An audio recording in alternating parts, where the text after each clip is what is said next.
राज्य में आरंभ हो नुआ कृषि नीति।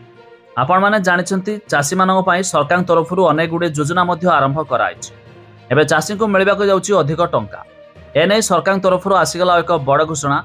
डिटेल रे जानिबा शेष पर्यंत देखंतु। ता पूर्व वीडियो को लाइक करंतु, सब्सक्राइब करना थिले एबे सब्सक्राइब करी पाखर थिबा घंटी चिन्ह को दबाई दियंतु। देखंतु आसीबो नुआ कृषि नीति। राज्य सरकार खूब शीघ्र आनिबाकु जाउछंती कृषि नीति, जोथिरे जैविक चाष पर अधिक गुरुत्व दियाजिबो आ ओडिसा रे कृषि उत्पादन वृद्धि करबा लागि पदक्षेप नियाजिबो।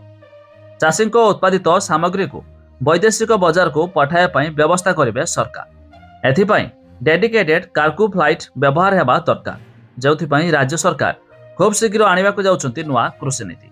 तबे एहा द्वारा दादन समस्या दूर हेबा बोली कहिसंती उपमुख्यमंत्री। एथिसह सरकार गाई, छेली, कुकुड़ा आदि चाषी को सहायता जोगाई देउछंती। तबे चाषी को पशु संपद उत्पादन वृद्धि पाई सचेतन करबाकु पड़िबो बोली मंत्री मध्य कहिसंती। तेणु कृषि संबंधित सब विभागर मिलित उद्यम रे नुआ कृषि नीति आनिबे सरकार। तेरे अधिक जानिया पाई वेबसाइट रे लिंक आमे डिस्क्रिप्शन रे देइछु, जाय मध्य आपण माने चेक कर दे पारिबे। तबे राज्य रे खूब शीघ्र आसीबाकु जाउछि नुआ कृषि नीति, जोंथिरे चाषी मानकु एबे मिलिबो अधिक आर्थिक सहायता। तबे आपण माने केउ जिल्लारू वीडियो देखुचंती ता निहाती कमेंट करी जणाइबे।